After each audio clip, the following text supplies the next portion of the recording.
திமுக மாவட்ட செயலாளர் அதிகார தோரணையில் அதிகாரிகளிடம் பேசியிருப்பது வன்மையான கண்டனத்திற்குரியது என தமிழக வாழ்வுரிமை கட்சியின் தலைவர் வேல்முருகன் கூறியுள்ளார். தமிழக வாழ்வுரிமை கட்சியின் தலைவரும் பண்ருட்டி சட்டமன்ற உறுப்பினருமான வேல்முருகன் தூத்துக்குடியில் செய்தியாளர்களை சந்தித்தார். அப்பொழுது தமிழ்நாட்டுக்கு பேரிடர் நிவாரணம் தராமல் மத்திய அரசு வஞ்சிப்பதாக கூறினார். தருமபுரி மாவட்ட ஆட்சியரும் எஸ்பியும் தான் சொல்வதைத்தான் கேட்க வேண்டும் என தருமபுரி கிழக்கு மாவட்ட திமுக செயலாளர் கூறியது பற்றி கேள்விக்கு பதிலளித்த வேல்முருகன், திமுக மாவட்ட பொறுப்பாளர் அதிகார தோரணையில் இவ்வாறு கூறியிருப்பது வன்மையான கண்டனத்திற்குரியது என்றார்.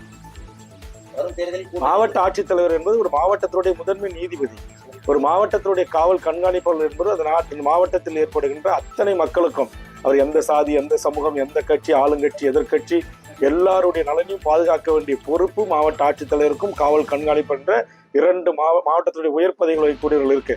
அவர்களை நான் கட்டுப்படுத்துவேன், நான் சொல்வதைத்தான் அவர்கள் கேட்க வேண்டும் என்கிற அந்த அதிகார தோரணையில் அந்த அதிகார திமிரோடு பேசியதை ஒரு காலத்தில் ஏற்றுக்கொள்ள முடியாது.